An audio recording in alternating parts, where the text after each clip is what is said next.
Welcome back to Voices for Safety. In this episode, we're going to be talking about transitions in care. That means when you move from your existing health or care setting, and that could be to another health or care setting, between services, or even to home. I want to get straight into this conversation today with our guests actively researching this field, Dr Natasha Tyler, Dr Richard Keers, and Professor Tom Blakeman. Hi, lovely to be here, and thank you everyone for listening. I'm Natasha Tyler, and I'm a postdoctoral research fellow in the Centre for Primary Care at the University of Manchester. And for the past sort of 5 years, I've been working on looking to improve discharge from mental health hospitals to the community or back to primary care. Hello everyone, it's great to have you listening today. So I'm Richard Keers, I'm a mental health pharmacist by background. I'm a senior lecturer in pharmacy at the University of Manchester. I'm also an honorary research pharmacist at Pennine Care NHS Foundation Trust, and I'm also the academic career development lead within the Greater Manchester Patient Safety Research Collaboration. And the research I've done previously around care transitions looks at how often and why medication safety issues happen as people move either in or out of hospital. And that includes both acute hospitals or general hospitals and mental health hospitals as well. Hi everyone, it's nice to join you today. I'm Tom Blakeman. I'm a GP in Leeds, and I'm a researcher at the University of Manchester, and I co-lead the Developing Safer Health and Care Systems theme within the Patient Safety Research Collaboration.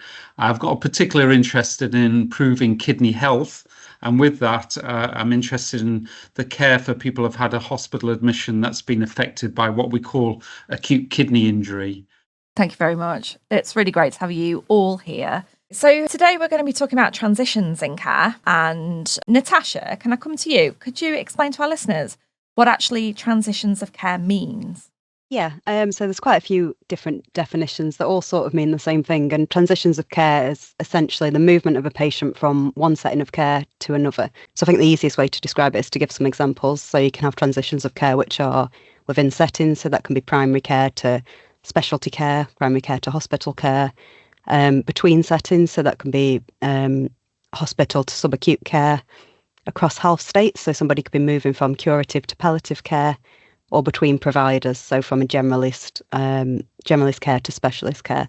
So the one that we tend to look at in most of our research here in Manchester and in the Patient Safety Centre is looking at discharge. So it's the movement from when somebody leaves hospital, going back to either community care or primary care. But it can also be when somebody's sort of admitted to hospital, which we also look at in some of our research. It's essentially when somebody's care is transferred from one service to another.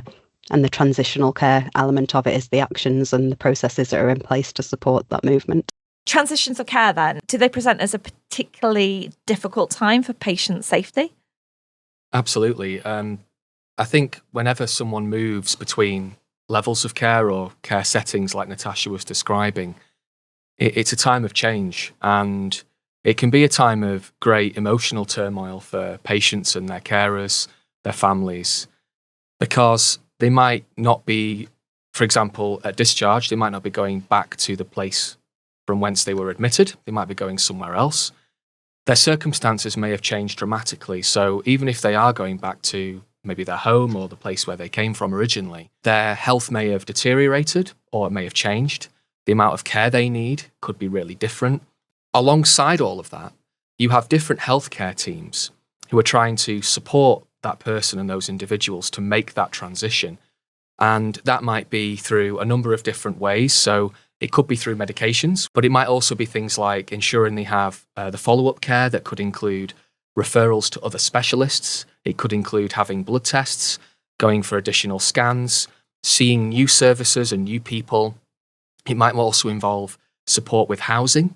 If they're going to live somewhere else, they might need additional carers coming in to maybe help administer their medicines and provide other care, for example, with meals and dressing and washing and other things like that. So when you consider all those different things and the amount of information that needs to go between all these different health providers and how they need to coordinate, it's perhaps unsurprising that it presents this big risk in terms of patient safety where information can get lost, information can be mistaken, people can get things wrong.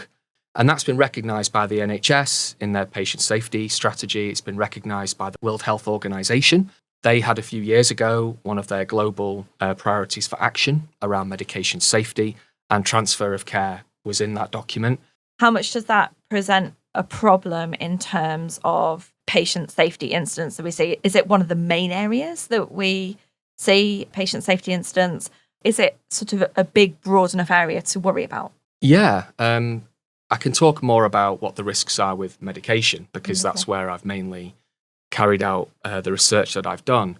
But there are a whole range of issues around communication, in particular when people move between care settings. And this includes when people, as Natasha talked about before, are moving between levels of care, even within a hospital. Maybe they need to go to critical care and then back again. For example, missing key information, the information's not correct, it's delayed, and that then leads to problems down the line. For example, when you look at hospital discharge back into the community, usually we often see things with the discharge documentation.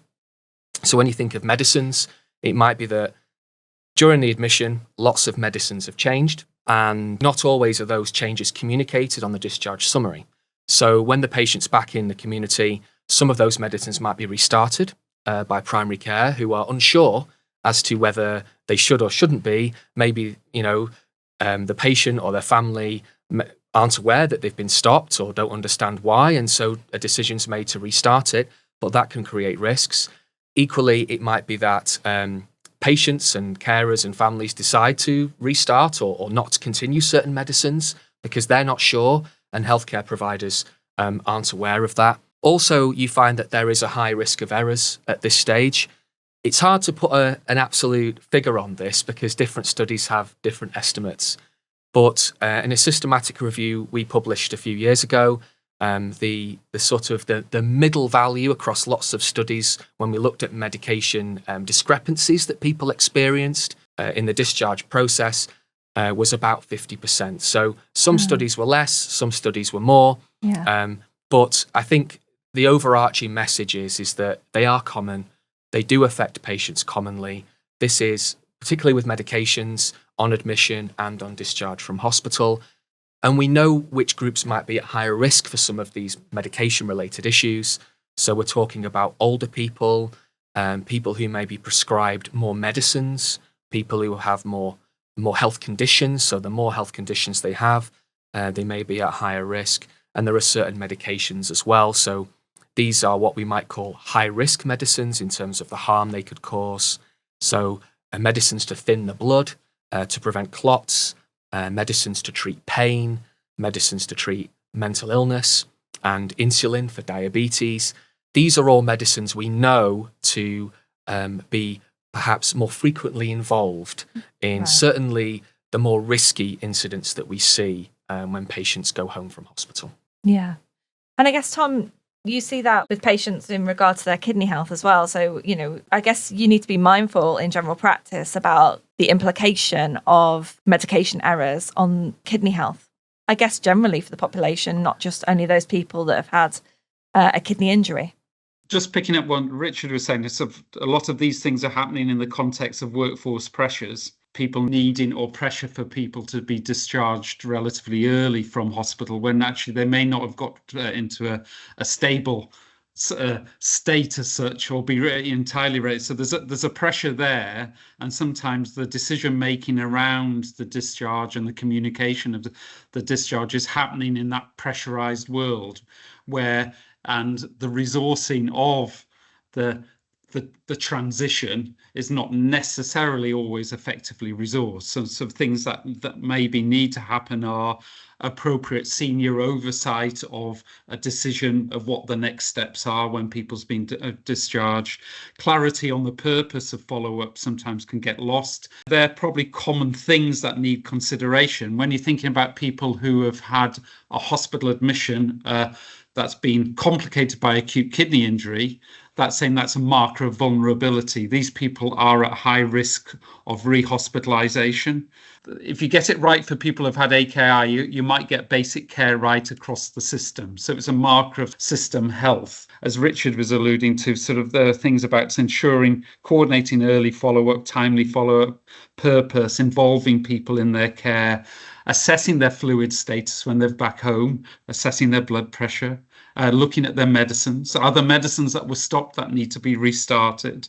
And some of these things aren't necessarily that complicated, but they get lost. And so these pinch points, or these critical points in people's care and care journeys, probably may require extra resourcing rather than it's, job done in hospital, now pick up in the community. There's probably opportunities to work better across the interface. And with that, patient voice and carer voice and involvement being central to it. Thank you. And I was going to pick that up actually, is who are those people? And Natasha, have you got any insight into who should be involved in those sort of discussions around discharge? Is it just patients? Is it the healthcare team? Do they involve carers? And what does that look like? Yeah, it's quite a tricky one for mental health, because when we speak to patients in interviews and our research, you've got that side of it where you've got the people who might not necessarily want to have a carer involved, and then the issues around an older adult living with dementia, where a lot of the people that I've spoke to with dementia then say that if they've got a carer, they're involved in them discussions. Sometimes their voice is heard less because the carers tend to talk on their behalf. But at the same time, there's like an overwhelming amount of carers that I speak to that really want to be involved and really want to be involved in them decisions and really want to have that information. And a lot of the carers are the one thing that actually travels across the system. So the systems might not necessarily speak to each other, but sometimes that carer can actually be the person that holds all the information and is able to transport that information across the system. So it's really important, I think, to have the carers there. I think when we look at mental health, looking at sort of the wider stakeholders involved, it varies on an individual level and across different trusts about who else is involved in that transition. So sometimes some trusts have really good links with community teams, and the community teams will actually come onto the wards and they'll speak with the patients while the patient's on the ward. But I've also heard from patients in other trusts in other areas of the country that sometimes community teams are so overwhelmed from a resourcing perspective that when somebody's on the ward, they feel like they don't have to worry about them anymore, essentially, and their role in caring for the patient stops until they come back. Same with sort of GPs and primary care. That there's very little, I think, involvement of primary care once somebody's admitted, and the main sort of involvement that they would have would be a discharge summary, a discharge letter. And as Richard alluded to before, in terms of medication and changes that have happened on the ward, sometimes if the patient doesn't understand what's happened in the hospital stay and what's happened during the discharge, a carer might be the person who can actually transfer that information to the GP, or quite often, like you say, it might be lost. And then other stakeholders involved, they can be like social work professionals. Again, that's quite similar to community teams. It varies on an individual level about whether they're involved. I think one of the questions I was thinking about was, do we actually pay enough to the emotional well-being of patients and carers during these times of transition? Because we've talked about workforce capacity, we've talked about resource constraints, but people are bigger than that, aren't they? We're so multifaceted. So is that a big part of this, do you think? The emotional well-being of those people? Yeah, definitely. I think in terms of carers, so when I first started this work, I'd be inviting carers we do lots of sort of stakeholder involvement events, workshops, focus groups where we bring lots of people together. And I think when I originally started this work and I bring carers there, the main focus of my questions and of my research was about the well-being of the patient. And as I started talking more and more to the carers, they actually had so many concerns around their own well-being, and like you say, that burden on them of being the person who is responsible for them, and also the people who don't necessarily have a carer or have a family member or friend that's involved in the care, what they're actually missing out on by not having a carer. And we've done lots of work recently, preliminary work, to look at if there's any interventions out there that we can develop to support the carer in their own well-being and their own education and their own knowledge to help them navigate these systems. Again, similarly with patients as well. You know, the research Natasha's talked about, the research I've been involved in, people talking about not being involved in decisions, partly related to a lack of responsibility around who should do what when people get discharged from the point of view of health professionals. You often find that people with lived experience of mental illness, and in particular carers as well, are care coordinating themselves in the sense that they're doing the legwork to find information out, chase services down, try and get answers to questions. They might face problems with medication. They might be experiencing side effects. But all the while, they may not always feel that they're involved in decisions. They're involved in pathways of care. They're made aware of things that happen. And so that adds to that already significant burden and emotional strain that they're facing. And, during the work, certainly that I've been involved in, I've heard some very, emotional and impassioned almost, stories and calls to action really to try and do more to support in particular carers, like Natasha was saying, who carry such an enormous load, and yet when the people they care for want them involved, they don't always feel like they're consulted, despite often being, one of the experts in the room on that individual and their care. And they know if something's wrong, they know if that person's deteriorating, they understand their needs, and they're not always part of that conversation. So absolutely, we need to try and build models. We need to think about how we have consultations with people with mental illness and their carers in that post-discharge period, how we involve them in care, how we show compassion, understanding, and we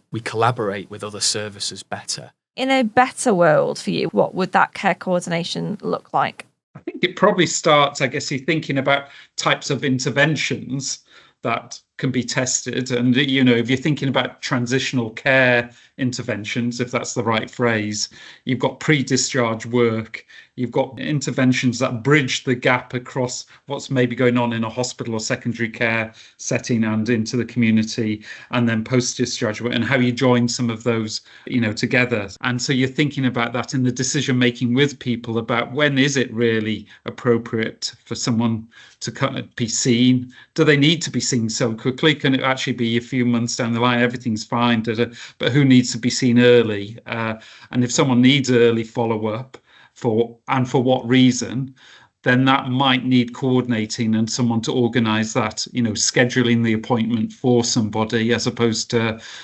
leaving it into the vagaries of the system where no one really knows when that appointment might be, and things then get lost accordingly, and people then struggle to get to that point because it didn't fit with their everything else that's going on in life when you're getting back home. So they might be, right team, right place, right time as a starting point. What do you think, Natasha? In a better model, what would that look like for mental health services? So I think in mental health, we focus on the key things in my research, as I've spoken to patients about what makes them feel safe and what would make a discharge sort of feel better to them, is about being involved in them decisions and making sure that information and communication happens and information is transferred between services, and also they're involved in that communication. I think they're the key things that we've focused on in our work as we've developed interventions.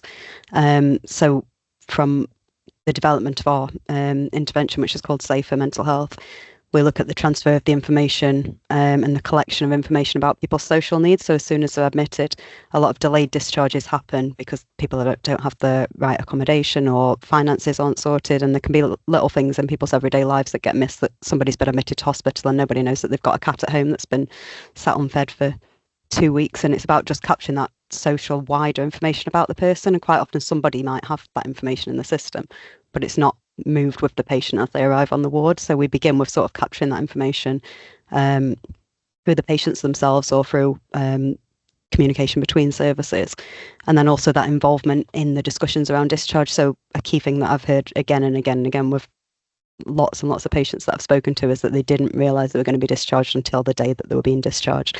Quite often on the day of that, they'll be told that they're having a ward round that day, and within a few hours they're being discharged and they don't feel mentally prepared to be discharged. And it's that readiness for discharge is what was continually coming up in all of my qualitative work, that people didn't feel ready. They might have been clinically ready, but they didn't feel sort of psychologically safe or psychologically ready because they haven't had that information. So in our intervention, we look at making sure that them discharge conversations are happening ideally as soon as somebody's admitted. Obviously, there might be people who can't have them conversations immediately if they're experiencing a crisis, but making sure that systems are in place that enable them conversations to happen, so that when discharge does happen, the patient's already had conversations about their concerns around discharge, about any social circumstances that need to be resolved before they can be admitted I think from my perspective and looking at mental health, it seems to patients' main concerns seem to be about involvement in them decisions, involvement in them discussions, which can quite often extend to the carers' involvement as well. And then also making sure that the information's in the right place, I think, are the key things I think that can join up the system. I'd just like to add a couple of points to what Natasha was saying as well. And absolutely, thinking about, discharge planning starts on admission, like Natasha was talking about, getting these things right, thinking about the issues. But what's come out very strongly, I think, is individualising care. Everyone's different in terms of who might be important to them in terms of their support network, which professionals they might feel are the ones who most support them, whether it's professionals or carers or third sector groups. So we do need to consider each patient individually and build our services around them. Another point I think Natasha was just talking about, I'd like to pick up on, is the idea of having access to shared information or having access to the right information. And there's a push in the NHS right now to move towards interoperability in terms of records, particularly, for example, with medication. This is the idea that services across care boundaries have access to the same core information about a patient's medication. So when people move between care settings, it means you don't have to move that information with them. It just goes with them automatically. And that has huge potential to reduce the number of errors and discrepancies with medication that we see as people move between care settings. And this is something that the NHS is looking at. Hopefully we'll be able to help try and prevent some of these issues from happening. I think another point I'd just like to make around technology is you're seeing this in acute general hospitals and in mental health now as well, what's called the discharge medicine service, where when people are, when we know they're going to go home, they can nominate a community pharmacy, and information about their discharge and their medications is sent to that community pharmacy, who then can pick up that referral, you might call it, and any actions that have been requested in terms of follow-up care. So there is potential for these things to help. But what these things, particularly the discharge medicine service, relies on is professionals collaborating together. And I think, we heard that from Tom before. We need to get professionals working together. I don't always think across different services. We're seeing that right now. And even with things like the discharge medicine service, you still need some communication between services to follow up on actions, address patient needs, and ensure that patient gets the care they need. And giving space to think about that as well. There's definitely a balance between simplicity and complexity. Mm-hmm. And, I think, Natasha, that really came out of your work, didn't it, around, just how complicated should or must changes be if you're trying to improve care. And there is a balance, isn't there, Natasha, with what you need to achieve? So, talking about complexity of interventions, we looked at 126 trials. So that was studies that compare standard practice to a new method of discharge planning, and we categorised the interventions based on how complex they were. So low complexity intervention would only have one or two components. So they might just introduce a follow-up phone call after discharge, or they might introduce a new discharge plan, or they might introduce just maybe two of them things, and going all the way through to really high complexity interventions. And that would have like multiple elements. So there might be sort of 7 to 10 elements, and they might have a change to introducing a new like having a new person on the care team, improving the discharge plan, having follow-up calls, improving communication with pharmacy, improving medications management, having all of these different things going on. And the main outcome that we were looking at was how effective that was at reducing readmissions, but we also looked at some other secondary outcomes. So we looked at how effective these interventions were for reducing the length of hospital stay, patient satisfaction, emergency department visits. And what we found was that the low complexity interventions, so the ones that only change one or two components of practice, were most effective for reducing the readmissions and the emergency department visits. So sometimes, depending on what you want to do, you can just change one small element of practice, and it can be quite effective if you're looking at something like readmissions or reducing the number of emergency department visits. But what we also found is the high complexity interventions, so the ones that had all of these different components that were changed at the same time as part of an intervention, they were most effective at increasing patient satisfaction. making changes at all of them different stages and involving lots of professionals and lots of stakeholders can actually be important for increasing patient satisfaction. And importantly, within that sort of, I guess, quality of life measures and people's functional state, are people up and, back and doing the things that they like to do and able to do, and also into workforce, and, they're all, so there's a whole range of quality, outcome measures that we need to consider. Yeah, we did some work in this, looking at the outcomes that are measured in discharge intervention type studies. We found that when we were talking to patients, actually the things that they wanted us to measure or to be looking at was the things that mattered to them, and it was around that emotional safety, readiness for discharge, things that aren't typically measured and aren't necessarily important to us were the things that were really important to patients, and that's what we sort of found in our work. And there isn't, at the time when we did that core outcome set, it was probably over 5 years ago now, there weren't particularly any measures around that. I know people have been developing measures now more around that sort of psychological safety and readiness for discharge, and it's more of that holistic approach, which is what you were saying about the biopsychosocial. If there's one thing that you could change that would improve safety in transition of care in your area, what do you think that would be? I know that's a really hard question. Richard, I'm going to ask you first. Okay, I'm at risk of stealing everyone else's thunder here if they've probably got the same idea as me. But involve as meaningful partners at every stage the people with lived experience and their carers.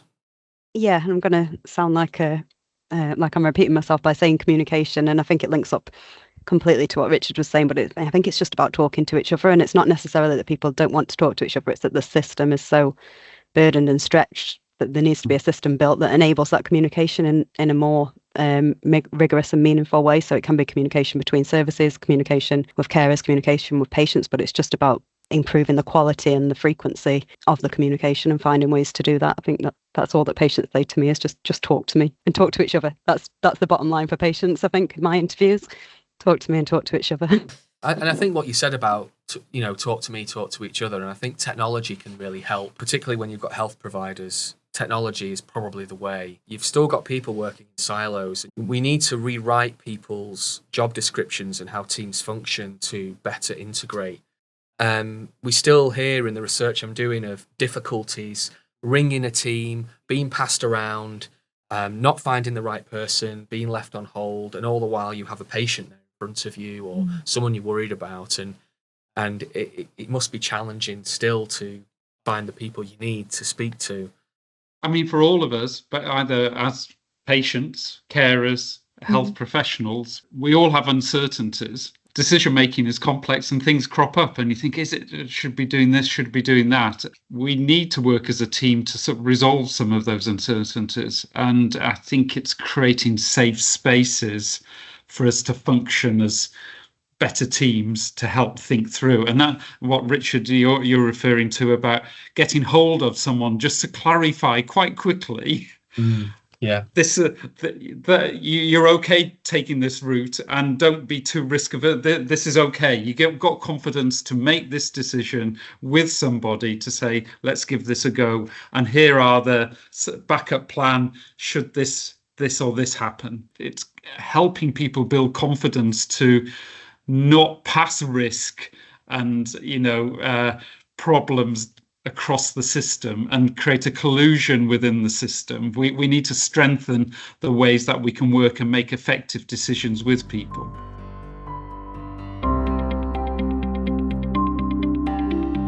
You've been listening to Voices for Safety, the podcast that explores the forefront of patient safety research, brought to you by the NIHR Greater Manchester Patient Safety Research Collaboration.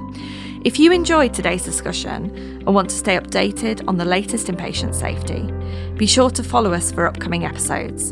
You can also find us on X, Blue Sky, LinkedIn, and on our website www.psrc-gm.nihr.ac.uk. Join us as we continue to uncover insights, innovations that make healthcare safer for everyone. Thank you all for listening, and we'll catch you in the next episode.